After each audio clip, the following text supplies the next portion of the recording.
Yes, ebana mambo vipi? Naitwa Po Tembo, unaweza kuniita Fukunyuku JR. Na nipo hapa leo kwenye update zile za Tembo Mastori. Na ishu kubwa tu tunaenda kumwangalia kocha wa timu ya taifa ya Tunisia. Sio mwingine, mwite Sabri Lamloch, miongoni mwa makocha bora ambao sasa walikuwepo barani Afrika kukinoa kikosi cha timu ya taifa ya Tunisia. Na mambo si mambo bana, amefutwa kazi rasmi kwenye kikosi hicho, na hii yote ni kwa sababu ya matokeo mabovu kwenye mchezo dhidi ya Sweden kwenye kombe la dunia. Na histori tu ni kwamba mwalimu Sabri Lamloch bana, huyu ni mzaliwa wa Novemba 9 ya mwaka 1971, kocha raia wa Ufaransa ambaye bana alikabidhiwa kikosi cha Tunisia na amekifundisha kwa mechi takribani 5, na matokeo yake kwenye mechi tano bana yapo hivi.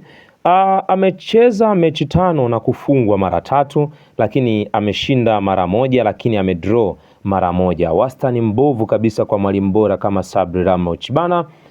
Anakuja kwenye kikosi cha Tunisia, alishawahi kufanya balaa kubwa sana barani Ulaya kwa maana ya kuvifundisha baadhi ya vilabu, na amebeba mataji kadhaa. Alibeba ubingwa wa Italia akiwa na na Genoa, lakini alishawahi kuifundisha timu ya Parma na akabeba kombe la Coppa Italia, na amevifundisha baadhi ya vilabu ikiwemo Auxerre ya pale Ufaransa, na alibeba Copa de France, lakini pia alibeba ubingwa wa Ligue 1 mnamo mwaka 1995 akiwa na Auxerre. Lakini huyu bana aliwahi kuifundisha timu kubwa pale Ligue 1 kwa maana ya Monaco, na alibeba ubingwa mnamo mwaka 1999, na ilikuwa ni kuelekea msimu wa mwaka 1999 kwenda mwaka 2000, kwa maana ni miongoni mwa walimu wenye takwimu bora na CV bora. Lakini mambo si mambo, amefurumushwa kwenye kikosi cha timu ya taifa ya Tunisia. Mimi ni Po Tembo, mkali wa Tembo Mastori.